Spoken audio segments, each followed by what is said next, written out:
Department bonuses distribute करता है और मुझे एक चीफ अपॉइंट किया जाता है जिस पर फिजिशियन को 3,000 मिलते हैं, लेकिन पूरे 50,000 रुपए एडमिनिस्ट्रेशन को जाते हैं, जिसे देखकर मैं अंदर ही अंदर सब नोटिस करता रहता हूँ। उस समय मेरा सारा काम चल ही रहा होता है, जिस पर मेरा जोश पूरी तरह खत्म हो चुका होता है। उस दिन के बाद से मैं टाइम पर घर जाने लगता हूँ। इसके बाद सिर्फ आधे महीने में ही हॉस्पिटल के सारे पेशेंट्स जो डिफिकल्ट ऑपरेशंस के लिए वेटिंग लिस्ट में होते हैं, सीधे 3 महीने तक पहुंच जाते हैं, जो देखकर सिचुएशन और भी कैओटिक लगने लगती है। 1 महीने बाद मैं इस पूरे केओस को बस चुपचाप देखता रहता हूँ, जिस पर इस बार मैंने कुछ भी करने का डिसाइड नहीं किया। फिर 3 बजे सुबह ऑपरेशन थिएटर की लाइट्स अभी भी बहुत तेज चमक रही होती हैं और चारों तरफ सफेद रोशनी मेरे फेस को और भी पैल बना रही होती है। लास्ट स्टिच का थ्रेड कट चुका होता है और मॉनिटर पर चल रही लाइफलाइन कई बार नीचे गिरती है, फिर धीरे धीरे स्टेबलाइजेस होकर ऊपर नीचे होने लगती है। यह सब चलते हुए मैं पसीने से भीग चुका होता हूँ, जिस पर मैं मास्क उतारता हूँ और थकान से पूरी तरह नंब हो जाता हूँ। मेरा फेस नीचे गिरा हुआ सा दिखता है। पूरे 12 घंटे तक मैं एक प्रिसिस मशीन की तरह काम करता हूँ,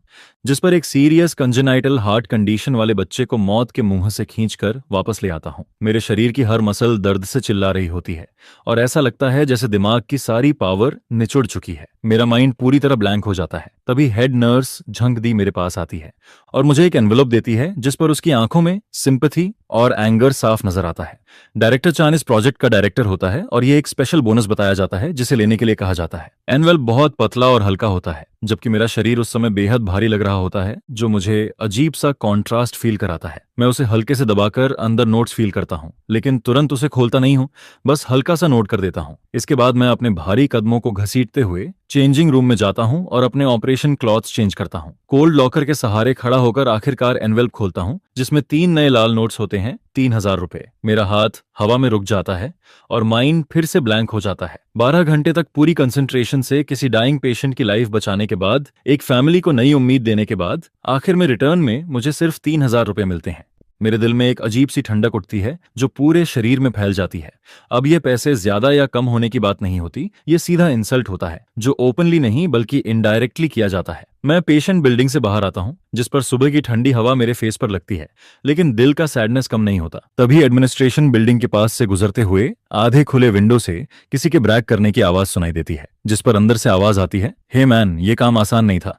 मुझे कितनी रिक्वेस्ट्स करनी पड़ी, कितना अल्कोहल पीना पड़ा, तब जाकर ये प्रोजेक्ट मिला है। ये वंगकाई की आवाज होती है, जो एडमिनिस्ट्रेशन ऑफिस का डायरेक्टर होता है और डीन का रियल ब्रदर इन लॉ होता है। वह आगे कहता है, मुझे तो स्टेथोस्कोप सीधा पकड़ना भी नहीं आता, लेकिन बोनस अच्छा मिला है, करीब 500। अब मैं एक नई कार खरीदूंगा। मेरी वाइफ को एक मॉडल काफी समय से पसंद था। यह सुनकर मैं अंधेरे में पेड़ के नीचे खड़ा होकर उस चमकती विंडो को देखता रहता हूँ। मेरे सामने शाइनी और लग्जूरियस एडमिनिस्ट्रेशन बिल्डिंग होती है और पीछे पेशेंट बिल्डिंग, जो काउंटलेस फैमिलीज के खून, आंसू और उम्मीदों से भरी होती है। ऐसा लगता है जैसे ये 2 अलग वर्ल्ड्स हैं, एक जहां आराम से बैठकर पैसा कमाया जाता है और दूसरा जहां जिंदगी दांव पर लगाकर भी बस छोटा सा बोनस मिलता है। ये मेरी दुनिया होती है। मैं अपने एम्प्टी ऑफिस में खड़ा होता हूं, जहां वॉल्स पर अप्रिशिएशन बैनर्स लगे होते हैं, जैसे एक्सीलेंट मेडिकल एथिक्स और miraculous hands that give new life, जो हर एक लाइफ को रिप्रेजेंट करते हैं जिसे मैंने मौत के मुंह से वापस लाया था। ये मेरे प्राइड और इंस्पिरेशन होते हैं, लेकिन इस मोमेंट में ये मुझे मॉकिंग फेसेस की तरह लगते हैं, जो मेरी इनोसेंस और स्टूपिडिटी पर चुपचाप हंस रहे होते हैं। मैं अपना फोन उठाता हूं, जिसकी स्क्रीन लाइट मेरे एक्सप्रेशनलेस फेस को इल्यूमिनेट करती है। मैं क्वाइटली 6 बजे AM का अलार्म ढूंढता हूं और फिंगर से उसे डिलीट कर देता हूं। फिर एक नया अलार्म 7:30 AM का सेट करता हूं और उसके बाद फोन स्विच ऑफ कर देता हूं। अगले दिन पहली बार मैं सनराइज तक सोता रहता हूं और कोई अर्जेंट कॉल भी मुझे जगा नहीं पाता। इसके बाद मैं आराम से उठता हूं, अपने लिए ब्रेकफास्ट बनाता हूं और अपनी डॉटर को स्कूल छोड़ने के लिए घर से निकलता हूं। पेड़ों के बीच से आती सनलाइट मेरे शरीर पर पड़ती है, जो मुझे काफी रिलैक्सिंग फील कराती है। तभी मुझे रियलाइज होता है कि मैंने कितने समय से इस सिटी की स्ट्रीट्स को दिन की रोशनी में देखा ही नहीं था। शाम 5 बजे मैं एक माइनर हार्ट बाईपास सर्जरी खत्म करता हूं और नाइफ रखकर व्हाइट कोट उतार देता हूं और घर जाने के लिए रेडी हो जाता हूं। तभी हेड ऑफ डिपार्टमेंट झाडोंग मुझे रोकता है और कहता है, लिन्युआन, तुम कहां जा रहे हो? रात में एक इमरजेंसी केस की मीटिंग है, काफी कॉम्प्लिकेटेड मैटर है, तुम्हें खुद हैंडल करना होगा। वह ऐसे बोलता है जैसे ये ऑब्वियस हो, क्योंकि पिछले 10 सालों से मैं यही करता आ रहा होता हूं।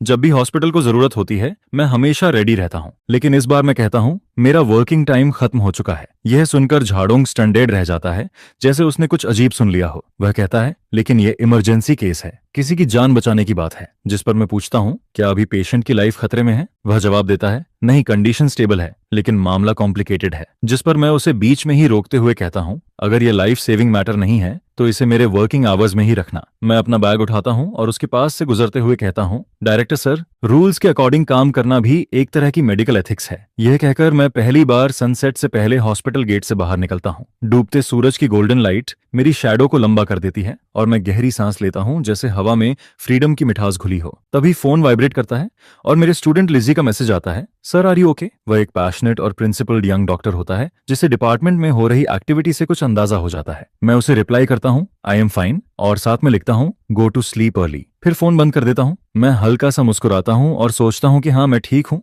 लेकिन अब बाकी लोग जल्द ही ट्रबल में आने वाले हैं। मेरे टाइम पर काम खत्म करने का तरीका एक शांत झील में फेंके गए पत्थर जैसा होता है, जो शुरुआत में हल्की लहरें पैदा करता है, लेकिन एक हफ्ते में वही लहरें एक बड़े स्टॉर्म में बदल जाती हैं। कार्डियक सर्जरी शेड्यूल चार्ट में अगले 1 महीने तक के सारे डिफिकल्ट सर्जरीज पूरी तरह फील हो जाते हैं, जिसका मतलब होता है कि जिन पेशेंट्स को तुरंत सर्जरी चाहिए उन्हें कम से कम 3 हफ्ते और वेट करना पड़ेगा। हार्ट पेशेंट्स के लिए 1 दिन की डिले भी एक नए डेंजर को जन्म देती है। उस दोपहर जैसे ही मैं ऑफिस पहुंचता हूं, एक मिडिल एज्ड वुमन मेरा रास्ता रोक लेती है और कहती है, डायरेक्टर चांद, मेरे पापा की सर्जरी जल्दी क्यों नहीं हो सकती? वो इतना वेट नहीं कर सकते। मैं कुछ बोलने ही वाला होता हूँ, तभी लिजी आगे आकर मुझे साइड कर देता है और कामली कहता है, आंटी आप टेंशन मत लीजिए, आराम से बात कीजिए, सर के सारे सर्जरीज ऑलरेडी बुक्ड हैं, पूरी तरह फुल हैं। अचानक ही सवाल उठता है, ये सर्जरीज इतनी जल्दी कैसे बुक हो गई? मैंने सुना है पहले ऐसा नहीं होता था। यह सुनकर बाकी पेशेंट्स के फैमिली मेंबर्स भी कॉरिडोर में इकट्ठा होने लगते हैं, जिस पर एक पल में सबकी नजरें मुझ पर टिक जाती हैं, सवालों और कंफ्यूजन से भरी हुई। मैं उस बेचैन वुमन को देखता हूं, लेकिन मेरे दिल में कोई हलचल नहीं होती। मैं बस हॉस्पिटल में रूल्स फॉलो करने वाला एक जनरल डॉक्टर हूं और ये सब सिर्फ मेरी वजह से नहीं हुआ है। मैं उस कंशन को इग्नोर करता हूं और सीधे लिफ्ट की तरफ बढ़ जाता हूं,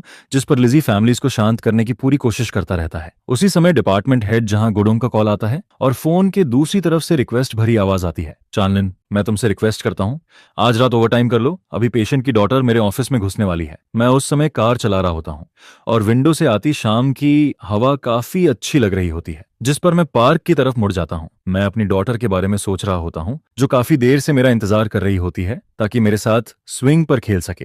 हॉस्पिटल में वर्किंग आवर्स के दौरान मेरी वर्क स्पीड सबसे फास्टेस्ट होती है, जिस पर मैं कामली रिप्लाई देता हूं, यह बात तुम अच्छी तरह जानते हो। वह कहता है, मुझे पता है, लेकिन अभी यह सब कहने का टाइम नहीं है। जिस पर मैं पलट कर पूछता हूं, तो फिर कब टाइम होगा? फिर मैं आगे कहता हूं, क्या वह टाइम होगा जब मैं अपनी बेटी के बिना रहूं? बचपन में जो कमी मेरे फादर के साथ रहकर नहीं पूरी हुई, क्या अब मैं वही अपनी डॉटर के साथ होने दूं? यह सुनकर फोन के दूसरी तरफ साइलेंस छा जाता है और मैं कॉल कट कर देता हूं। मेरी बेटी की स्विंग से आती हंसी चांदी की घंटियों जैसी लगती है और मैं सोचता हूं कि कितना समय हो गया है मुझे ऐसे पीसफुल मोमेंट्स एंजॉय किए हुए। अगले दिन डीन खुद मुझे ऑफिस में बुलाता है, जिस पर मैं जाता हूं तो देखता हूं कि वह खुद मेरे लिए चाय तैयार कर रहा होता है और उसके फेस पर सैडनेस साफ नजर आता है। वह कहता है, लिनवान, मैंने तुम्हें हमेशा आगे बढ़ाया है, तुम्हारा टैलेंट और नेचर मैं सबसे अच्छे से जानता हूं, तुम हमेशा हॉस्पिटल का प्राइड रहे हो। मैं चुपचाप चाय की स्टीम पर फूंक मारता हूं, लेकिन कुछ नहीं कहता। फिर वह पूछता है, लेकिन तुम हाल में क्या कर रहे हो? कितने पेशेंट्स को डिले कर रहे हो? मुझ पर कितने एलिगेशंस आ रहे हैं? जिस पर मैं कामली जवाब देता हूं, डीन सर, मैं पर्सनल फीलिंग्स को बीच में नहीं ला रहा, मैं सिर्फ हॉस्पिटल के रूल्स और लॉज को स्ट्रिक्टली फॉलो कर रहा हूं। 8 घंटे काम और टाइम पर लीव, इसमें मैंने क्या गलत किया है? यह सुनकर वह शॉक हो जाता है और उसका फेस थोड़ा गिर जाता है। वह कहता है, रूल्स इंपॉर्टेंट हैं, लेकिन इंसानियत भी जरूरी है। डॉक्टर्स के लिए सबसे इंपॉर्टेंट क्या है? जिस पर मैं अपनी नजरें उसकी गोल्ड फ्रेम्ड ग्लासेस के पीछे उसकी आंखों में डालकर कहता हूं, मेरे मेडिकल प्रिंसिपल्स उन 8 घंटों के अंदर ही दिखते हैं। मैं 200% फोकस के साथ पेशेंट्स की लाइफ बचाता हूं और आज तक एक भी मिस्टेक नहीं की है। फिर थोड़ा रुककर आगे झुकते हुए कहता हूं, मेरे प्रिंसिपल्स ये नहीं है कि मैं कुछ लोगों की इनकॉम्पिटेंस और ग्रीड को कवर करूं और हॉस्पिटल मैनेजमेंट के स्कैम्स को छुपाऊं। यह सुनते ही डीन का फेस गुस्से से भर जाता है, लेकिन मैं उसे बोलने का मौका नहीं देता और सीधे फोन निकालकर एक फोटो उसके सामने रख देता हूं। यह वंगकाई का सोशल मीडिया पोस्ट होता है, जिसमें वह सनग्लासेस पहनकर एक नई लग्जरी कार के सामने खड़ा होता है और उसके फेस से साफ दिखता है कि वह कितना खुश है। यह पोस्ट उसी दिन का होता है जब मुझे 3000 रुपए बोनस मिला था और उसे 500 का बोनस मिला था। मैं कहता हूं, डैन सर, डायरेक्टर वांग की लाइफ कितनी शानदार है और मेरे जैसे स्किल्ड डॉक्टर को सिर्फ 3000 रुपए मिलते हैं। शायद सैक्रिफाइसेस करने के लिए इतना ही काफी होता है। यह सुनकर डीन की सांस भारी हो जाती है।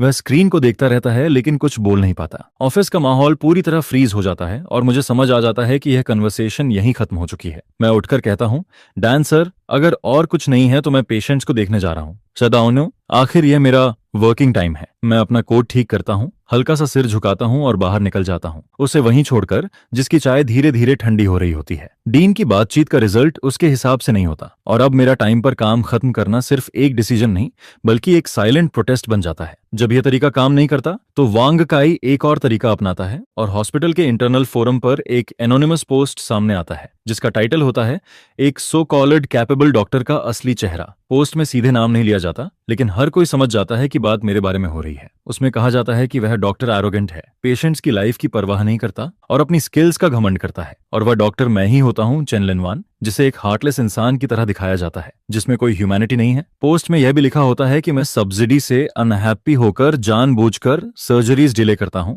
और पेशेंट्स को हॉस्पिटल से डील करने के लिए यूज करता हूं। कमेंट्स की बाढ़ आ जाती है। कुछ एडमिन स्टाफ जो सच्चाई नहीं जानते वे मुझे ब्लेम करने लगते हैं और बाकी डॉक्टर्स भी हाफ इन्फॉर्मेशन के आधार पर रिग्रेट दिखाते हैं। कार्डियक डिपार्टमेंट के कुछ कॉलेग्स मुझे डिफेंड करते हैं लेकिन उनकी आवाज जल्दी ही बाकी कमेंट्स में दब जाती है। धीरे धीरे यह पूरा हॉस्पिटल का हॉट टॉपिक बन जाता है और मैं जब हॉस्पिटल में वॉक करता हूं तो लोगों की नजरें मुझे अलग तरीके से देखती हैं। कुछ आंखों में हेट होता है, कुछ में रिग्रेट और कुछ लोग मेरी हालत देखकर खुश होते हैं। उस दोपहर में कैंटीन जाता हूं जहां एडमिन ऑफिस की कुछ गर्ल्स खड़ी होकर मुझे पॉइंट करते हुए धीरे धीरे बातें कर रही होती हैं, इतनी आवाज में कि मैं सुन सकूं। वे कहती हैं, यही है ना वो, दिखने में कितना काम लगता है लेकिन दिल कितना खराब है। दूसरी कहती है, हाँ मैंने भी सुना है, इसकी वजह से कई पेशेंट्स डिले हुए हैं।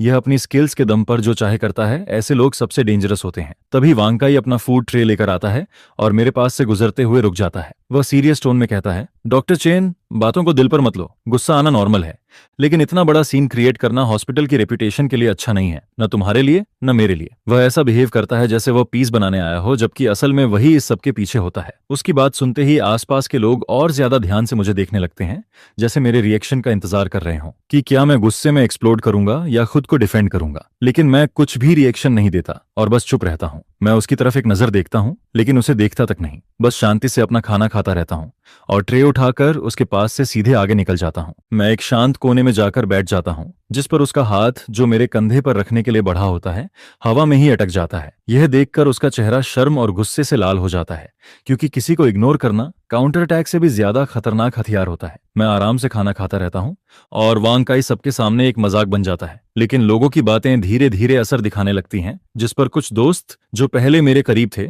अब नोइंगली या अननोइंगली मुझसे दूरी बनाने लगते हैं। कॉरिडोर में मिलते ही वे बस सिर हिलाकर निकल जाते हैं और पहले की तरह मुझसे बात करने की हिम्मत नहीं करते। पूरा कार्डियक सर्जरी डिपार्टमेंट एक अजीब टेंशन भरे माहौल में डूब जाता है। लिजी गुस्से से भरा होता है और वह फोन उठाकर फोरम पर डिबेट करना चाहता है ताकि वांगकाई के 500 रुपए बोनस वाली सच्चाई सबको बता सके, जिस पर मैं उसे रोक देता हूं और कामली कहता हूं, उनकी बातों पर ध्यान मत दो। मैं उस यंग डॉक्टर को देखता हूं जिसकी आंखों में अब भी गुस्सा जल रहा होता है और कहता हूं, सच खुद सामने आएगा। अभी आर्ग्यू करना ऐसा लगेगा जैसे हम अपनी गलती छुपा रहे हैं। जिस पर वह कहता है, लेकिन टीचर, वे आपके बारे में इतनी बुरी बातें कर रहे हैं, उन्हें पता ही नहीं आपने पेशेंट्स के लिए क्या क्या किया है। मैं जवाब देता हूं, मुझे पता है, वही काफी है। मैं उसके कंधे पर हल्का हाथ रखता हूं और कहता हूं, उन्हें जो कहना है कहने दो, जितना ऊंचा कूदेंगे उतना बुरा गिरेंगे। हालांकि मैं ऐसा बोलता हूं लेकिन दिल में बिल्कुल हलचल नहीं है। ऐसा कहना झूठ होता है क्योंकि बदनाम होना और अलग थलग पड़ना किसी के लिए भी आसान नहीं होता। मैं बस अपनी सारी फीलिंग्स को एक शांत और समझदार मास्क के पीछे दबाकर रखता हूं।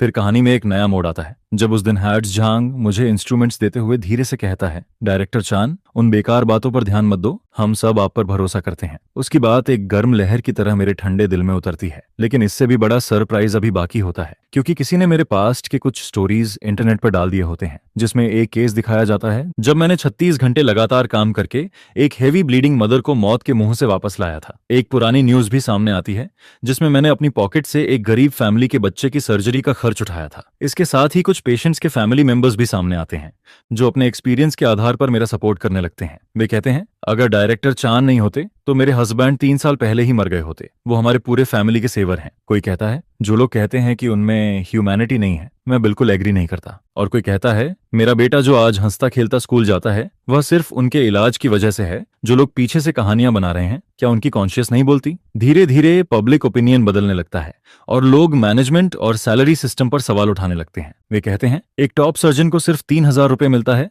और एडमिन को 50,000 रुपए। क्या ये सही है? ये डॉक्टर्स के साथ अन्याय है। डॉक्टर चान को सपोर्ट करो स्किल्ड लोगों को उनका सही रिस्पेक्ट और सैलरी मिलनी चाहिए। वांगकाई की पूरी कॉन्स्पिरेसी फेल हो जाती है और उल्टा वही खुद कंट्रोवर्सी का सेंटर बन जाता है।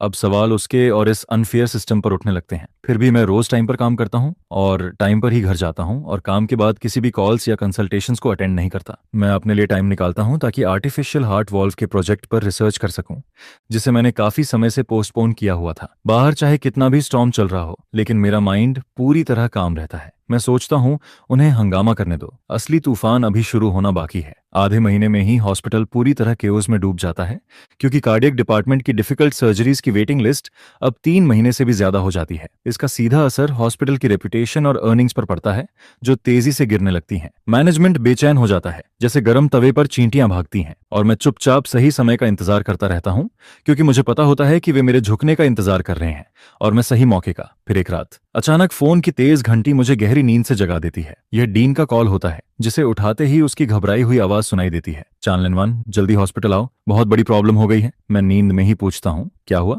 वह कहता है, मेयर के फादर को अचानक ऑनर्टिक डिसेक्शन रप्चर हुआ है, कंडीशन बहुत क्रिटिकल है। यह सुनते ही मैं पूरी तरह जाग जाता हूँ, क्योंकि यह कार्डियक सर्जरी की सबसे खतरनाक इमरजेंसीज में से एक होती है। इसमें डेथ रिस्क बहुत ज्यादा होता है और सर्जरी बेहद मुश्किल होती है। डीन बताता है कि सिटी के सारे कार्डियक एक्सपर्ट्स को बुलाया गया है, लेकिन सक्सेस की उम्मीद सिर्फ 50% है, और वह भी मेरे ऑपरेट करने पर। मैं चुप रहता हूं, क्योंकि मुझे समझ आ जाता है कि यह सिर्फ एक इमरजेंसी नहीं, बल्कि गेम चेंजिंग मौका है। डीन कहता है, मैं तुम्हें लेने के लिए कार भेज रहा हूं, जिस पर मैं कैजुअली कहता हूं, जरूरत नहीं है, और फोन काट देता हूं। करीब 20 मिनट बाद नीचे कार के ब्रेक्स की आवाज आती है, जिस पर मैं विंडो से देखता हूं तो डीन और वंगकाई ठंडी हवा में खड़े मेरे विंडो की तरफ देख रहे होते हैं। वे दोनों बेहद बेचैन और लाचार लग रहे होते हैं, लेकिन कॉल करने की हिम्मत नहीं करते। मैं कर्टेन वापस खींच देता हूं और बेड पर जाकर लेट जाता हूं, लेकिन नींद नहीं आती। मुझे पता होता है कि नीचे खड़े वे दोनों और ऑपरेशन रूम में पड़ी एक जान सब मेरे डिसीजन का इंतजार कर रहे हैं। करीब 1 घंटे की खामोशी के बाद नीचे से धीमी बहस की आवाज आने लगती है, शायद अब थोड़ा और। मैं इसे सहन नहीं कर पाता,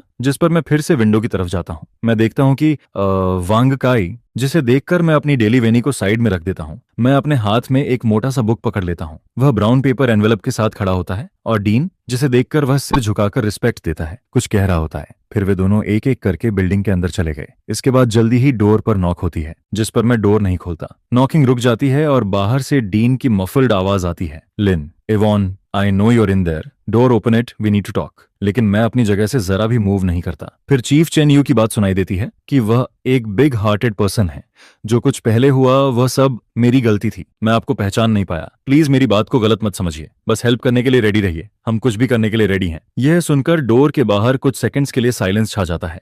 फिर वह एनवेलप को डोर के नीचे की दरार से अंदर पुश कर देता है। मैं अपना सिर झुकाकर फ्लोर पर पड़े फ्लावर को देखता हूँ, फिर एनवेलप की तरफ देखता हूँ, और मेरे होठों पर एक ठंडी स्माइल आ जाती है। अगर आज यह दिन देखने को मिलता है तो पहले ये सब करने की क्या जरूरत थी? क्या मुझे पैसे से खरीदना चाहते हो? ये लोग मुझे क्या समझते हैं? चेनलिन युआन क्या सोचता है? इसके बाद मैं झुककर एनवेलोप उठाता हूं और डोर खोल देता हूं, जिस पर डीन और वंगकाई मुझे डोर खोलते हुए देखते हैं, और उनके चेहरों पर इंस्टेंटली खुशी की वेव फैल जाती है। वंगकाई अपने हाथ रगड़ते हुए जोर से हंसता है, उसके चेहरे की सारी रिंकल्स इकट्ठा हो जाती हैं। वह कहता है, देखिए, ये आपके पास्ट हार्डवर्क के लिए थोड़ा कॉम्पेंसेशन है, हमारी तरफ से एक छोटा सा गिफ्ट है। लेकिन मैं उसे अपना सेंटेंस पूरा नहीं करने देता। मैं उनके सामने ही एनवेलोप खोलता हूं और उसके अंदर की चीजों को डायरेक्टली पास के डस्टबिन में फेंक देता हूं। फिर मैं उनकी स्माइल्स को देखकर कहता हूं, अब मेरे वर्किंग आवर्स खत्म हो चुके हैं।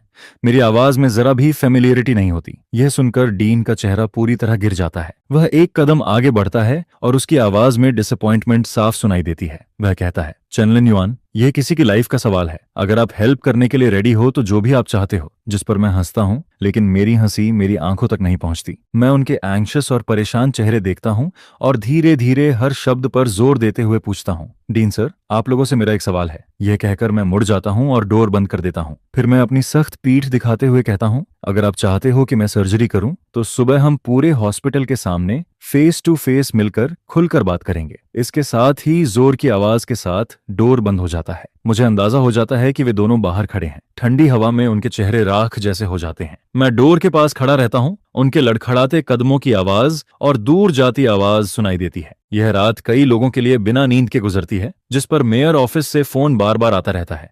हर आधे घंटे में कॉल आता है और हर बार डीन और वंकाई के लिए पनिशमेंट की डिमांड की जाती है। वह बुरी तरह डर चुका होता है। अगले दिन सुबह 8:30 बजे हॉस्पिटल का सबसे बड़ा कॉन्फ्रेंस रूम लोगों से भरा होता है। पूरे हॉस्पिटल के मिडिल लेवल से ऊपर के ऑफिशियल्स, हर डिपार्टमेंट के हेड और हेड नर्स सभी वहां मौजूद होते हैं। उनके चेहरों पर सीरियसनेस, क्यूरियोसिटी और एक्साइटमेंट का मिक्स फील होता है। सभी जानते हैं कि आज की मीटिंग का रीजन क्या है। मेयर के फादर अभी भी आईसीयू में पड़े होते हैं, मेरे नोट का इंतजार कर रहे होते हैं। उन्हें बचाने वाला सिर्फ मैं हूं और मैं देखता हूं कि पूरे हॉस्पिटल का मैनेजमेंट टेंशन में होता है। फिर मैं और लिजी साथ में कॉन्फ्रेंस रूम में एंटर करते हैं, जिस पर सभी की नजरें एक साथ मुझ पर टिक जाती हैं। लेकिन मैं बिना इधर उधर देखे सीधे फर्स्ट लाइन में जाकर बैठ जाता हूं। लिजी मेरे पास बैठता है, उसका चेहरा नर्वसनेस और एक्साइटमेंट से हल्का लाल हो जाता है। वह अपने फिस्ट्स कस लेता है जैसे कोई सोल्जर बैटल के लिए रेडी होता है। कॉन्फ्रेंस रूम में अजीब सा सन्नाटा छा जाता है, इतना कि अगर सुई भी गिरे तो आवाज सुनाई दे। डीन प्रेसिडेंट चेयर पर बैठा होता है, उसका चेहरा पैल हो चुका होता है, आंखें धंसी हुई होती हैं। ऐसा लगता है जैसे वह एक रात में 10 साल बूढ़ा हो गया हो। उसके पास बैठा वंगकाई और भी ज्यादा परेशान दिखता है। वह बार बार टिश्यू से अपना पसीना पोंछता है। फिर डीन माइक्रोफोन उठाता है, गला साफ करता है और भारी आवाज में बोलता है, फ्रेंड्स, आज ये इमरजेंसी मीटिंग बहुत इंपॉर्टेंट और अर्जेंट मैटर के लिए बुलाई गई है। हम सब जानते हैं कि मेयर के फादर की कंडीशन बहुत क्रिटिकल है। वह मुश्किल से बोलता रहता है, फिर टॉपिक बदलकर मेरी तरफ देखता है। उसकी आंखों में रिक्वेस्ट होती है। वह कहता है, कॉमरेड चेन लिन, मुझे पता है रिसेंटली हॉस्पिटल ने कुछ टास्क्स डिवाइड किए थे जिसमें मैंने आपको डिसअपॉइंट किया, लेकिन मैं उम्मीद करता हूं कि आप बिगर इंटरेस्ट को ध्यान में रखेंगे, पेशेंट की लाइफ को सबसे पहले रखेंगे। मैं उसे अपनी बात पूरी करने नहीं देता। मैं सीधे खड़ा हो जाता हूं और प्रेसिडेंट की तरफ चलता हूं, जिस पर सभी लोग हैरान हो जाते हैं और सांस रोक लेते हैं। मैं लिजी के हाथ से पेन ड्राइव लेता हूं, उसे कंप्यूटर में लगाता हूं और अपना बनाया हुआ पीपीटी खोलता हूं, जिसे मैंने पूरी रात जाग कर तैयार किया था। स्क्रीन पर पहला पेज आता है, जिसमें कोई मुश्किल शब्द नहीं होते, सिर्फ 2 बड़े रेड नंबर्स और 2 इमेजेस होती हैं जो जमीन आसमान का फर्क दिखाती हैं। एक फोटो मेरे 3000 रुपए अलाउंस एनवेलप की होती है और दूसरी वंगकाई के 50,000 रुपए बोनस ट्रांसफर की स्क्रीनशॉट होती है। यह देखते ही पूरा हॉल हंगामा करने लगता है। लोग शॉक हो जाते हैं, कहते हैं इतना डिफरेंस। डॉक्टर चेन एक लाइफ बचाता है और उसे 3000 मिलते हैं, और वंगकाई जो पूरे दिन ऑफिस में बैठकर टी पीता है और न्यूज़पेपर पढ़ता है, उसे 50,000 मिलते हैं। यह एक स्कैम है। लोगों की विस्पर्स वेव की तरह कॉन्फ्रेंस रूम में गूंजने लगती हैं, जिस पर वांगकाई का चेहरा एकदम सफेद पड़ जाता है।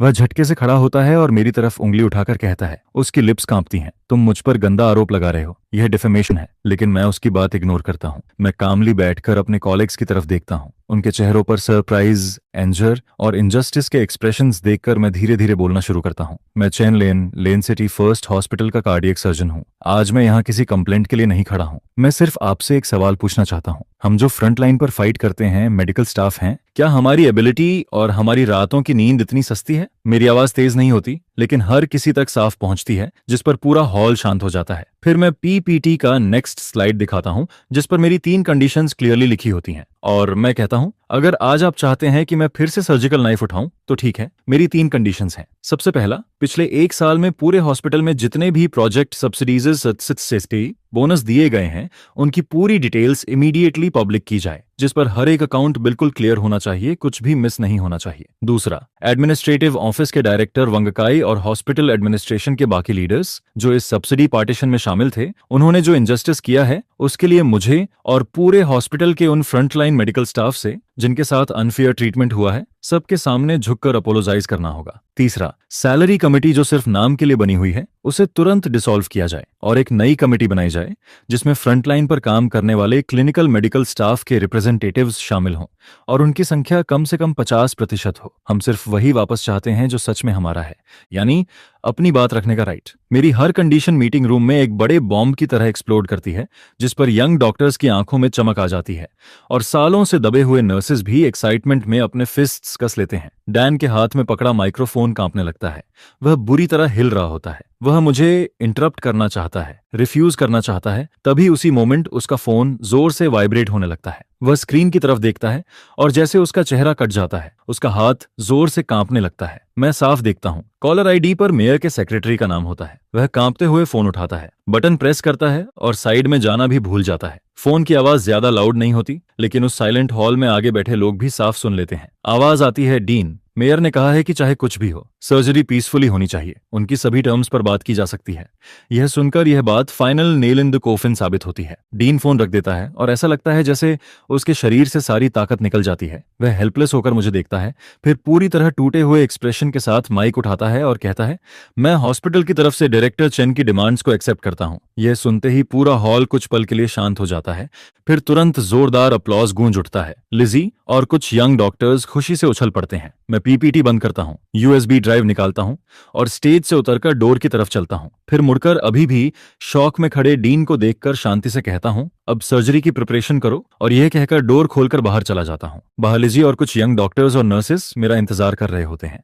मुझे देखते ही उनकी आंखों में चमक आ जाती है, जिस पर मुझे समझ आता है कि इस मोमेंट से बहुत कुछ बदल चुका है। मैं सोचता हूं कि सबके सामने हुई इस डिस्कशन की जीत से स्टॉर्म खत्म हो जाएगा, लेकिन मैं कुछ लोगों की शेमलेसनेस और जिद को अंडर एस्टिमेट कर चुका होता हूं। सर्जरी के दिन मैं सारी प्रिपरेशन पूरी करके ऑपरेशन थिएटर में एंटर करता हूं। डोर खोलते ही अंदर का अजीब एटमॉस्फेयर फील होता है। वहां मेरी टीम के अलावा एक अनइनवाइटेड गेस्ट भी मौजूद होता है, जो डे, जो कैपिटल के टॉप हॉस्पिटल का कार्डियक सर्जरी प्रोफेसर होता है और एकेडमिक वर्ल्ड में सालों से मेरा राइवल भी रहा है। उसकी स्किल्स डिसेंट होती हैं, लेकिन उसका दिल छोटा होता है और वह दूसरों का क्रेडिट लेने और डोमिनेंस दिखाने का शौकीन होता है, जिस वजह से प्रोफेशनल्स के बीच उसकी खास रिस्पेक्ट नहीं होती। मैं सोचता हूं ये यहाँ क्या कर रहा है, तभी डीन और वेंकाई उसके पीछे खड़े फेक स्माइल के साथ नजर आते हैं। डीन मुझे देखकर हिचकिचाते हुए इंट्रोड्यूस करता है, ये प्रोफेसर जोडेई हैं। हम सोचते हैं कि सर्जरी बहुत इंपॉर्टेंट है, इसलिए इन्हें स्पेशली गाइड करने के लिए बुलाया गया है, डबल सेफ्टी के लिए। यह सुनकर मैं मन ही मन हंसता हूँ। ये कोई डबल सेफ्टी नहीं बल्कि मेरे लिए एक टाइम बॉम्ब है। जो फेक स्माइल के साथ मेरी तरफ हाथ बढ़ाता है और कहता है, लिन युवान, काफी समय बाद मिलना हुआ, सुना है तुम्हें थोड़ी परेशानी चल रही है। मैं फ्री था तो सोचा आकर हेल्प कर दूं। उसकी बातों में मदद का दिखावा और सुपीरियॉरिटी का एटीट्यूड साफ दिखता है, जिसे देखकर मैं एक नजर में उसकी चाल समझ जाता हूं। अगर सर्जरी सक्सेसफुल होती है तो वह क्रेडिट ले लेगा, और अगर फेल होती है तो सारी रिस्पॉन्सिबिलिटी मुझ पर डालकर खुद बच जाएगा। इतना ही नहीं, अगर सर्जरी सक्सेसफुल भी होती है तो डीन और वंगकाई उसे टेक्निकल एक्सपर्ट बनाकर हॉस्पिटल में रख सकते हैं, ताकि मुझे रास्ते से हटाया जा सके। यह सब सोचते हुए मेरे अंदर गुस्सा उबल रहा होता है, लेकिन मेरा चेहरा बिल्कुल शांत रहता है। मैं उसका हैंडशेक इग्नोर करता हूं और कैजुअली सिर हिलाकर कहता हूं, ठीक है, अगर आप गाइड करने आए हैं तो आपको थोड़ा ट्रबल होगा। फिर मैं हेड नर्स की तरफ मुड़ता हूं और सख्त आवाज में कहता हूं, इनके लिए ड्रेस प्रिपेयर करो, ये फर्स्ट असिस्टेंट होंगे। यह सुनकर झो देहाई का चेहरा तुरंत बदल जाता है।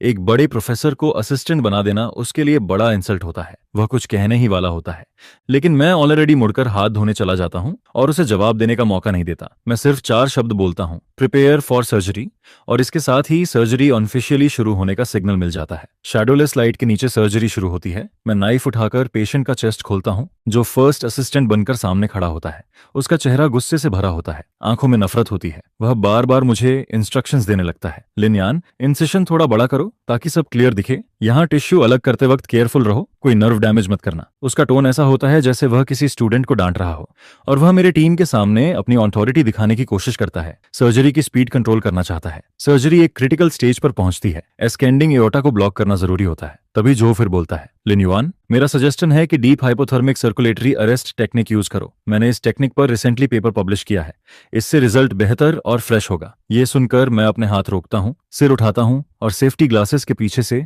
उसे ठंडी नजरों से देखता हूँ और धीरे धीरे हर शब्द पर जोर देते हुए कहता हूँ, प्रोफेसर जो, यह एक ऑपरेशन टेबल है। तुम्हारा पेपर किसी सिमुलेशन टेबल पर पब्लिश करने के लिए ठीक हो सकता है, लेकिन यहाँ हमें जान बचानी है, कोई एक्सपेरिमेंट नहीं करना है। जैसे ही मैं अपनी बात खत्म करता हूँ, ऑपरेशन थिएटर का माहौल एकदम ठंडा पड़ जाता है, जिस पर झो देहाई के चेहरे पर ऐसा लगता है जैसे उसे सबके सामने थप्पड़ पड़ा हो। उसका चेहरा गुस्से से लाल हो जाता है। सर्जरी आगे बढ़ती है और अब सबसे इंपॉर्टेंट स्टेप आता है। एओर्टा की फटी हुई ब्लड वेसल वॉल को जोड़ना होता है, जिस पर बाल से भी पतले धागे से बहुत ही फाइन स्टिचिंग करनी होती है। ये मेरी यूनिक स्किल होती है और मेरे करियर की फाउंडेशन भी यही होती है। जैसे ही मैं खुद ये करने के लिए तैयार होता हूँ, झो देहाई अपनी इज्जत बचाने और खुद को प्रूव करने के लिए मेरे हाथ से नीडल होल्डर छीन लेता है और कहता है कि इतनी डेलिकेट वर्क वह करेगा, उसे मुझसे ज्यादा एक्सपीरियंस है और मुझे रिफ्यूज करने का कोई मौका नहीं देता। वह नीचे झुककर काम शुरू करता है, जिस पर मेरी आंखें गुस्से से भर जाती हैं। मैं उसे रोकने की कोशिश करता हूँ, लेकिन तब तक देर हो चुकी होती है। शायद नर्वसनेस में या खुद को साबित करने की जल्दी में उसके हाथ हल्के से कांपते हैं और उसी मोमेंट नीडल का शार्प टिप रास्ता भटक जाता है और सामने की बजाय पहले से ही कमजोर ब्लड वेसल वॉल को और फाड़ देता है। एक हल्की लेकिन डेडली सी आवाज आती है और फ्रेश रेड ब्लड टूटे हुए बांध की तरह बाहर फूट पड़ता है। मॉनिटर पर टी टी टी टी की आवाज के साथ ब्लड प्रेशर तेजी से गिरने लगता है। अलार्म जोर से बजने लगता है। कोई चिल्लाता है ब्लीडिंग बहुत ज्यादा है, ब्लड प्रेशर 60 तक गिर गया है, हार्ट रेट भी गिर रहा है, जिस पर ऑपरेशन थिएटर में अफरा तफरी मच जाती है। लिजी और नर्सेस के चेहरे एकदम सफेद पड़ जाते हैं। ऑब्जर्वेशन रूम में खड़े डीन और वंगकाई डर के मारे कांपने लगते हैं। उनके पैरों में ताकत नहीं रहती, वे गिरने वाले होते हैं। उन्होंने कभी नहीं सोचा था कि जिस इंसान को वे मुझे हैंडल करने के लिए लाए हैं वही अपने हाथों से पेशेंट को मौत के करीब पहुंचा देगा। तभी मेरी आवाज गूंजती है, सब पीछे हटो, और वह आवाज केओस के बीच बिजली की तरह गूंजती है। मैं जो देहाई को एक झटके में साइड कर देता हूं और मेन सर्जन की पोजीशन ले लेता हूं। उस एक पल में मेरा दिमाग पूरी तरह काम हो जाता है। गुस्से या ब्लेम का कोई टाइम नहीं होता। मेरी नजर सिर्फ उस बढ़ते हुए इंसेशन और मॉनिटर की उस लाइफ लाइन पर होती है जो जीरो की तरफ जा रही होती है। मैं तुरंत ऑर्डर्स देता हूं, सक्शन, गेज, प्रेशर डालो, एक्स्ट्रा कॉर्पोरल सर्कुलेशन का फ्लो बढ़ाओ। मेरी आवाज शॉर्ट, क्लियर और कमांड जैसी होती है, जिस पर कोई सवाल नहीं उठता। मेरी टीम पहले घबराती है, लेकिन मेरी आवाज सुनते ही स्टेबल हो जाती है और मशीन की तरह परफेक्ट कोऑर्डिनेशन में काम करने लगती है। टूल्स तुरंत पास होते हैं, हर ऑर्डर एग्जैक्ट फॉलो होता है। मेरे दोनों हाथ खून से भीगे होते हैं और पेशेंट के चेस्ट के अंदर तेजी और एक्यूरेसी से काम कर रहे होते हैं। मेरे हाथ इतने फास्ट मूव करते हैं कि शैडो जैसा इफेक्ट बनने लगता है। सभी की नजरें मेरे हाथों पर टिक जाती हैं और वे सांस लेना तक भूल जाते हैं। जो दिहाई एक तरफ खड़ा रह जाता है जैसे कोई लाइफलेस पपेट हो। पहले शॉक, फिर डिसअपॉइंटमेंट और फाइनली उसके चेहरे पर कोल्ड स्वेट आ जाता है। वह मेरी स्किल देखकर यकीन नहीं कर पाता। उसे समझ आ जाता है कि उसने सिचुएशन बिगाड़ दी है और जो मैं कर रहा हूं वह उसकी समझ से बाहर है। उस मोमेंट में मेरे दिमाग में कई सॉल्यूशंस आते हैं, लेकिन मैं उन्हें रिजेक्ट करता जाता हूं और अचानक एक बोल्ड आइडिया आता है जिस पर मैं एक नई इंप्रूव टेक्निक यूज करने का फैसला करता हूं। मैं उस टोन जगह को सीधे स्टिच नहीं करता, बल्कि आसपास के हेल्थी टिश्यू का इस्तेमाल करके एक स्मार्ट रिस्ट्रिक्शन बनाता हूं, जिसके लिए हार्ट स्ट्रक्चर की डीप अंडरस्टैंडिंग और प्रिसाइज कंट्रोल चाहिए होता है, जो किसी ऑर्डिनरी सर्जन की बस की बात नहीं होती। 1 मिनट से भी कम समय में जैसे ही मैं आखिरी स्टिच कंप्लीट करता हूं, ब्लीडिंग पूरी तरह कंट्रोल में आ जाती है और मैं उस डैमेज्ड एरिया को एक आर्ट की तरह रिपेयर कर देता हूं। मॉनिटर पर ब्लड प्रेशर धीरे धीरे बढ़ने लगता है। 80, 95, 110, हार्ट बीट नॉर्मल हो जाती है। ब्लीडिंग रुक जाती है। लिजी की आवाज में रिलीफ और खुशी साफ सुनाई देती है। ऑपरेशन थिएटर में सभी लोग लंबी सांस लेते हैं, कुछ लोग तो वहीं बैठ जाते हैं। मैं सीधा खड़ा होता हूं। आंखों पर स्ट्रेन के कारण हल्का अंधेरा छाने लगता है, लेकिन सर्जरी पूरी तरह सक्सेसफुल हो चुकी होती है और उम्मीद से भी बेहतर रिजल्ट आता है। मैं अपना ब्लड सोक्ड गॉन उतारकर बिन में फेंक देता हूं, फिर झो दिहाई की तरफ देखता हूं। उसका चेहरा पूरी तरह सफेद पड़ चुका होता है। उसके होंठ कांपते हैं, लेकिन वह कुछ बोल नहीं पाता। उसके चेहरे पर शेम, फियर और डिफीट साफ दिखती है। मुझे पता होता है कि आज के बाद वह कार्डियक सर्जरी की फील्ड में कभी वापस नहीं आ पाएगा। मैं उसकी तरफ देखकर शांति से कहता हूं, प्रोफेसर जो, अगली बार किसी को सिखाने से पहले अपनी टेक्निकल नॉलेज अपडेट कर लेना। और हाँ, ऑपरेशन टेबल फेम और वेल्थ कमाने की जगह नहीं है और लोगों की जान तुम्हारे लिए टैलेंट शो नहीं है। यह कहकर मैं उसे इग्नोर करता हूं और सीधे ऑपरेशन थिएटर से बाहर निकल जाता हूं, जिस पर झो दिहाई शर्म से टूट जाता है और उसी रात शहर छोड़कर चला जाता है। ऑब्जर्वेशन रूम में डीन और वेंगकाई कुर्सी पर गिरे होते हैं। वे पसीने से भीगे होते हैं। मुझे बाहर निकलते देखकर उनकी आंखों में गहरा डर नजर आता है। उन्हें समझ आ जाता है कि उनका आखिरी दांव भी फेल हो चुका है। तभी मेरा फोन बजता है। मेयर खुद कॉल करता है।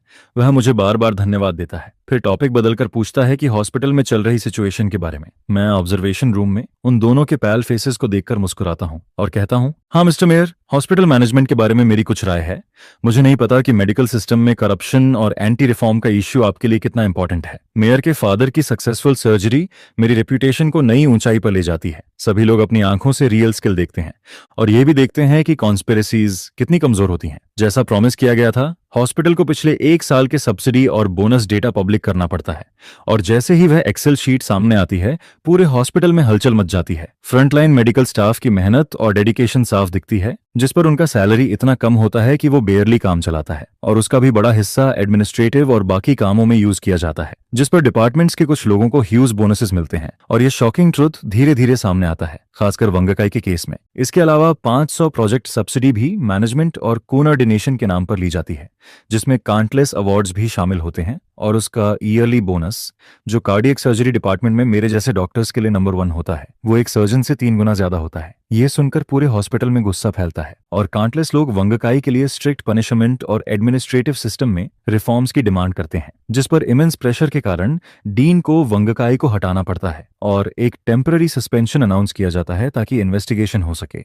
लेकिन मैं जानता था कि यह सब सिर्फ एक शो चल रहा है, क्योंकि जब तक डीन अपनी चेयर पर बैठा है तब तक उसके पास अपने ब्रदर इन लॉ को बचाने के काउंटलेस तरीके रहते हैं। फिर जब मामला थोड़ा शांत होता है तो वांकाई किसी और पोजीशन में वापस आकर फिर से वही सब करने लगता है, जिस पर मुझे उनकी इंटरनल इन्वेस्टिगेशन पर बिल्कुल ट्रस्ट नहीं होता है और मैं चाहता हूं कि इस प्रॉब्लम को पूरी तरह से रूट आउट किया जाए। लेट नाइट में लिजी मेरे ऑफिस के डोर पर नॉक करता है और धीरे से अपनी पॉकेट से एक पेन ड्राइव निकालकर मेरी टेबल पर रख देता है, जिस पर वह कहता है, सर ये मुझे एक्सीडेंटली मिला था और मुझे लगता है कि ये आपको देना चाहिए। यह सुनकर मैं उसकी रेड आइज की तरफ देखता हूं और पूछता हूं, यह क्या है? जिस पर लिजी अपनी आवाज धीमी करता है और बताता है कि वांग काई और उसकी वाइफ ने सीक्रेटली एक मेडिकल डिवाइस कंपनी रजिस्टर कर रखी है और पिछले 2 सालों में हमारे हॉस्पिटल के कार्डियक सर्जरी डिपार्टमेंट के ज्यादातर एक्सपेंसिव इक्विपमेंट जैसे हार्ट वाल्व और स्टेंट उसी कंपनी से खरीदे गए हैं। यह सुनकर मेरा दिल डूब जाता है और मैं तुरंत मार्केट प्राइसेस से कंपेयर करता हूं, जिस पर पता चलता है कि उनकी कंपनी हमें जो प्राइस पर बेचती है वह मार्केट प्राइस से कम 30% ज्यादा होता है। यह देखकर साफ समझ आता है कि यह कितना बड़ा स्कैम चल रहा है। उस पेन ड्राइव में परचेज कॉन्ट्रैक्ट्स होते हैं जिन्हें सिस्टम से सीक्रेटली डिलीट किया गया था। साथ ही बिल्स और कंपनी को किए गए पेमेंट्स की डिटेल्स भी होती है जो रजिस्ट्रेशन सिस्टम से निकाली गई थी। इसके अलावा वंगकाई की वाइफ की इंफॉर्मेशन भी होती है जो उस कंपनी की लीगल ओनर है और कुछ ब्लरी रिकॉर्डिंग्स भी होती हैं जिनमें वंगकाई और सप्लायर्स के बीच की बातचीत रिकॉर्ड की गई होती है, जिस पर एविडेंस की पूरी चेन ऑलमोस्ट कंप्लीट हो जाती है और ये एक ऐसा हग केस बन जाता है जो हॉस्पिटल के कोर को हिला देता है और ग्रीड के कारण हॉस्पिटल और पेशेंट्स दोनों का खून चूस रहा होता है। मैं उस पेनड्राइव को टेबल पर रखकर देखता हूं जो एक जलते हुए लोहे की तरह डेंजरस हीट छोड़ता हुआ फील होता है और फिर मैं लिजी की तरफ देखता हूं जिस पर मेरी आंखों में पहले से ज्यादा सीरियसनेस होती है। मैं उससे पूछता हूं, क्या तुमने अच्छे से सोच लिया है? एक बार ये बाहर निकल गया तो फिर पीछे हटने का कोई रास्ता नहीं होगा, ये एक फाइनल फाइट बन जाएगी। जिस पर लिजी की आंखों में अनवेवरिंग डिटर्मिनेशन दिखता है और वह कहता है, सर मैंने सब सोच लिया है। मैंने मेडिकल इसलिए पढ़ा है ताकि लोगों को बचा सकूं और मैं भी आपकी तरह एक रियल डॉक्टर बनना चाहता हूं। मैं ये नहीं देख सकता कि आपके जैसे ऑनेस्ट लोग पेशेंट्स के लिए अपनी लाइफ सैक्रिफाइस करते रहें और वांगकाई जैसे लोग उन्हें एक्सप्लॉइट करते रहें। यह हॉस्पिटल बीमार है और इसे एक मेजर ऑपरेशन की जरूरत है। यह सुनकर मेरे दिल में कई इमोशंस उठते हैं और मुझे ऐसा लगता है जैसे मैं अपने पुराने सेल्फ को देख रहा हूं। फिर मैं उस यूएसबी ड्राइव को उठाता हूं और उसके शोल्डर पर हाथ रखकर कहता हूं, वेल डन, आगे का काम मुझे करने दो। मैं इतना नईव नहीं हूं कि इस फेटल एविडेंस को हॉस्पिटल डिसिप्लिन के तहत डिपार्टमेंट को दे दूं, क्योंकि यह दुश्मन के हाथ में नाइफ देने जैसा होता। फिर मैं पूरी रात उस यूएसबी ड्राइव के डेटा को प्रिपेयर करता हूं, उसे अलग अलग करके एक लॉजिकल और कंक्रीट एविडेंस वाली कंप्लेंट में कन्वर्ट करता हूं। इसके बाद मैं एक न्यू एनोनिमस ईमेल अकाउंट बनाकर उस कंप्लेंट को सीधे सिटी डिसिप्लिनरी कमेटी के पब्लिक रिपोर्टिंग ईमेल पर भेज देता हूं। जब यह सब खत्म होता है तब सुबह हो चुकी होती है, लेकिन मैं नहीं रुकता और अपने फोन से मेयर के सेक्रेटरी का नंबर ढूंढकर उसे एक मैसेज भेजता हूं। वह मैसेज छोटा होता है लेकिन हर वर्ड में वेट होता है, जिसमें मैं लिखता हूं, मेयर, आपने मेरे फादर की इलनेस के दौरान जो हेल्प की उसके लिए धन्यवाद। इसके अलावा मैंने हमारे हॉस्पिटल मैनेजमेंट से जुड़े कुछ इश्यूज की इन्फॉर्मेशन कलेक्ट की है। मुझे नहीं पता कि सिटी के मेडिकल सिस्टम को करप्शन से फ्री करने की कैंपेन में यह यूजफुल होगा या नहीं। मैं जानबूझकर वांगकाई का नाम मेंशन नहीं करता और करप्शन वर्ड भी डायरेक्टली यूज नहीं करता, बल्कि स्मार्ट तरीके से इन्फॉर्मेशन और करप्शन फ्री कैंपेन को जोड़ देता हूं जिससे मेयर खुद समझ जाए। फिर मैं फोन रख देता हूं और विंडो के बाहर उगती हुई सुबह को देखता रहता हूं, जिस पर मुझे लगता है कि मैंने सब कुछ दांव पर लगा दिया है और अब बस कोलैप्स होने का इंतजार है। अगली सुबह जब मैं हॉस्पिटल पहुंचता हूं तो एडमिन बिल्डिंग के सामने स्पेशल नंबर प्लेट वाली ब्लैक कार्स खड़ी दिखती हैं, जिनसे कुछ सीरियस लुकिंग लोग उतरकर सीधे अंदर जाते हैं, जिस पर कुछ नॉलेजेबल लोग आपस में विस्पर करते हैं कि सिटी डिसिप्लिनरी कमेटी के लोग आ गए हैं और एक जॉइंट इन्वेस्टिगेशन टीम अब हॉस्पिटल में डिप्लॉय हो चुकी है। सुबह 10 बजे जब मैं राउंड्स पर होता हूं तो एडमिन बिल्डिंग की तरफ से लाउड कम्शन सुनाई देता है, जिस पर मैं कॉरिडोर की विंडो से बाहर देखता हूं और देखता हूं कि वांगकाई को 2 लोग पकड़कर बिल्डिंग से बाहर ला रहे होते हैं। उसके हमेशा शाइनी रहने वाले हेयर अब बिखरे हुए होते हैं और उसका फेस पैल पड़ चुका होता है, फिर भी वह जोर जोर से चिल्लाता रहता है कि मैं फंसा दिया गया हूं।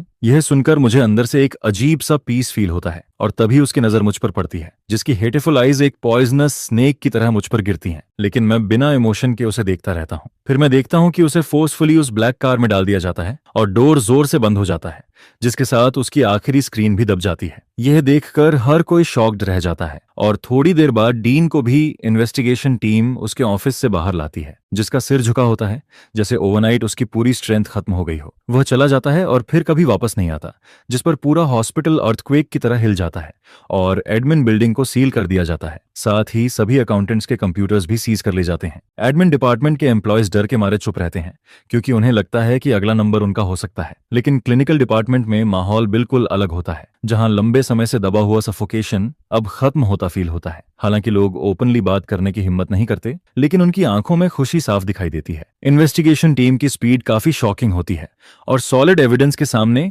वंग काई जल्दी ही हार मान लेता है और वह न सिर्फ अपने पावर मिसयूज को एक्सेप्ट करता है, बल्कि हॉस्पिटल सप्लाईज को कंट्रोल करने और अपनी वाइफ के साथ मिलकर कंपनी चलाने की बात भी मान लेता है। इसके साथ ही वह हग कमीशंस लेने और गवर्नमेंट प्रॉपर्टी को मिसयूज करने के क्राइम्स भी एक्सेप्ट कर लेता है और अपनी पनिशमेंट कम करने के लिए बाकी इन्वॉल्व को लोगों के नाम भी बता देता है, जिस पर उसकी सारी डर्टी एक्टिविटीज एक्सपोज हो जाती हैं और स्कैम का अमाउंट इतना बड़ा होता है और इतने लोग इन्वॉल्व होते हैं कि पूरे सिटी का हेल्थ सिस्टम हिल जाता है। नीचे से उठती हुई करप्शन के खिलाफ एक स्टॉर्म जो सिटी फर्स्ट हॉस्पिटल को सेंटर बनाकर फैलती है और तेजी से पूरे सिस्टम में स्प्रेड होती जाती है, जिस पर इस स्टॉर्म को शुरू करने वाला मैं ही होता हूं। लेकिन फिर भी ऐसा फील होता है जैसे मेरा इससे कोई कनेक्शन ही नहीं है। मैं हमेशा की तरह पेशेंट्स को देखता रहता हूं, कंसल्टेशन करता रहता हूं और ऑपरेशन थिएटर में जाता रहता हूं, जिस पर बाहर दुनिया में चल रही केओस का मुझ पर कोई असर नहीं होता है और ऐसा लगता है जैसे ये सब मेरे साथ हो ही नहीं रहा है। फिर लिजी एक्साइटमेंट के साथ मेरे ऑफिस में आता है और आते ही हाथ हिलाते हुए लेटेस्ट सिचुएशन बताने लगता है। सर, वंगकाई को ऑफिशियली अरेस्ट कर लिया गया है और डीन को भी सस्पेंड कर दिया गया है और मैंने सुना है कि एडमिन डिपार्टमेंट के कई डायरेक्टर्स ने भी खुद सरेंडर कर दिया है। जिस पर मैं बस हल्का सा नोट करता हूं और एक पेशेंट की फाइल उसकी तरफ बढ़ाते हुए कहता हूं, अब जाओ बेड नंबर 3 का इन्वेस्टिगेशन रिपोर्ट लेकर आओ, मैं उसे देखूंगा। यह देखकर लिजी धीरे धीरे शांत हो जाता है और मेरी एक्सप्रेशनलेस फेस को देखकर थोड़ा कंफ्यूज्ड हो जाता है। फिर वह सिर खुजलाते हुए पूछता है, सर हम जीत गए हैं, आपको थोड़ा भी एक्साइटमेंट क्यों नहीं हो रहा है? जिस पर मैं उसकी तरफ देखता हूं और कहता हूं, यह जीत या हार का सवाल नहीं है, हमने बस वही वापस लिया है जो हमारा था और कुछ लोगों और चीजों को उनकी सही जगह पर रख दिया है। अगले दिन खबर आती है कि वांगकाई को 15 साल की जेल की सजा दी गई है और डीन को उसके पोजीशन से हटाकर लीगल एक्शन के लिए हैंडओवर कर दिया गया है, जिस पर सिटी फर्स्ट हॉस्पिटल का यह करप्शन केस पूरे सिटी के मेडिकल सिस्टम को सुधारने के लिए एक एग्जाम्पल बन जाता है। इसके बाद हायर अथॉरिटीज तेजी से एक्शन लेती हैं और कैपिटल के टॉप टीचिंग हॉस्पिटल से एक नए डीन को अपॉइंट किया जाता है, जो सिटी फर्स्ट हॉस्पिटल को रीबिल्ड करने का काम संभालता है। उस नए डीन का नाम लिंजिंग डी होता है, जो कंट्री के एक रेनोन्ड कार्डियोलॉजिस्ट होते हैं और अपने स्ट्रिक्ट डिसिप्लिन, टेक्निक के रिस्पेक्ट और स्ट्रांग मैनेजमेंट के लिए जाने जाते हैं, जिस पर सभी जानते हैं कि वह एक ट्रू एक्सपर्ट हैं और रिकमेंडेशन से आने वाले ऑफिसर्स में से नहीं है। फिर अपने टेन्योर के पहले ही दिन बाकी ऑफिसर्स की तरह वह पूरे हॉस्पिटल की मीटिंग नहीं बुलाते हैं और न ही कोई फॉर्मल स्पीच देते हैं, बल्कि वह सीधे व्हाइट कोट पहनकर इमरजेंसी डिपार्टमेंट से शुरुआत करते हैं। इसके बाद वह एक एक करके सभी क्लिनिकल डिपार्टमेंट्स में जाते हैं, जिस पर उनके साथ कोई पॉम्प एंड शो नहीं होता है। सिर्फ एक सेक्रेटरी होता है जो नोट्स ले रहा होता है और जहां भी जाते हैं वहां डॉक्टर्स और नर्सेस से बात करते हैं, उनके वर्कलोड, सैलरी, बेनिफिट्स और करियर एडवांसमेंट के बारे में पूछते हैं। फिर जब वह कार्डियक सर्जरी डिपार्टमेंट में मेरे ऑफिस में आते हैं, तब मैं एक सर्जरी का वीडियो देख रहा होता हूं और मैंने उनके अराइवल के बारे में कोई इन्फॉर्मेशन नहीं पाई होती है, जिस पर वह क्वाइटली मेरे पीछे खड़े होकर कुछ देर तक वीडियो देखते रहते हैं और फिर एक काम लेकिन पावरफुल वॉइस में कहते हैं, बाइनोक्यूलर अर्टिकेरिया ट्रीटमेंट स्पेक्टैक्युलर। यह सुनकर मैं मुड़ता हूं और उन्हें देखता हूं और समझ जाता हूं कि यह नए डीन हैं जो लगभग 60 साल के होते हैं, जिनके बाल सफेद हो चुके होते हैं, लेकिन वह काफी एनर्जेटिक और शार्प लगते हैं और उनकी आईज में एक क्लियर ब्रिलियंस और पर्सनैलिटी में एक स्कॉलरली ऑरा के साथ लीडर का डोमिनेंस भी दिखता है। मैं खड़ा होता हूं, जिस पर डीन लिन हाथ के इशारे से मुझे बैठने को कहते हैं और खुद एक चेयर खींचकर मेरे सामने बैठ जाते हैं और बिना किसी फॉर्मल बात के सीधे पॉइंट पर आते हैं। वह कहते हैं, डायरेक्टर चान, यहाँ आने से पहले मैंने आपकी ऑर्टिक डिसेक्शन सर्जरी की पूरी रिकॉर्डिंग देखी है और यहाँ पहले क्या हुआ यह भी सुना है। जिस पर वह मुझे देखते हैं और उनकी आंखों में एप्रिसिएशन और एग्रीमेंट साफ दिखता है। फिर वह कहते हैं, मैं यहाँ आकर सबसे पहले आपको फॉर्मली इनवाइट करना चाहता हूँ कि आप सिटी फर्स्ट हॉस्पिटल के मेडिकल अफेयर्स के वाइस डीन का पोजीशन संभालें। यह सुनकर मैं चौंक जाता हूँ, क्योंकि वाइस डीन एक ऐसा पोजीशन होता है जिसके बारे में मैंने कभी सोचा भी नहीं था और अचानक ये मेरे सामने आ जाता है, जिस पर मैं थोड़ा हेजिटेट करता हूँ। मैं उनसे ऑनेस्टली कहता हूँ, डैन लिन, आपके ट्रस्ट के लिए धन्यवाद, लेकिन शायद मैं मैनेजमेंट के लिए सही नहीं हूँ। मैं बस अपनी सर्जरी अच्छे से करना चाहता हूँ और एक सिंपल डॉक्टर बनकर रहना चाहता हूँ। जिस पर डीन लिन हल्के से मुस्कुराते हैं और उनकी स्माइल बहुत काम होती है। फिर वह कहते हैं, लिन युआन, मैं तुम्हारी सोच समझता हूँ, लेकिन क्या तुमने कभी सोचा है कि एक अच्छा सिस्टम एक अच्छे डॉक्टर से ज्यादा लाइव्स सेव कर सकता है? यह सुनकर मैं उनकी तरफ देखता हूँ और उनकी आंखों में गहराई और सच्चाई साफ नजर आती है। फिर वह आगे कहते हैं, जब तुम उस पोजीशन पर होते हो तब तुम जैसे अच्छे डॉक्टर्स को प्रोटेक्ट कर सकते हो, जो दिन रात पेशेंट्स के बीच मेहनत करते हैं, और यह इंश्योर कर सकते हो कि उनके सर्जिकल इंस्ट्रूमेंट्स और रिसोर्सेज सही तरह से अवेलेबल हों। फिर वह कहते हैं, तुम अकेले लड़कर शायद टेम्परेरी विक्ट्री हासिल कर सकते हो, लेकिन अगर सिस्टम और एनवायरनमेंट नहीं बदले तो अगला वंगकाई और अगला इनजस्टिस फिर से सामने आएगा। यह सुनकर मैं कुछ देर तक चुप रहता हूं और फिर आखिरकार कहता हूं, ठीक है, लेकिन मेरी भी कुछ कंडीशंस हैं। मैं टैलेंटेड और रिस्पॉन्सिबल यंग डॉक्टर्स को प्रमोट करना चाहता हूं, उन्हें मौका मिलना चाहिए। और दूसरा, हॉस्पिटल के सिस्टम में इंप्रूवमेंट्स के लिए मैं पूरी रिस्पॉन्सिबिलिटी लेना चाहता हूं। जिस पर डीन लिन मुस्कुराते हैं और खड़े होकर अपना हाथ मेरी तरफ बढ़ाते हैं और कहते हैं, कोई प्रॉब्लम नहीं, हम मिलकर इसे मॉडल बनाएंगे।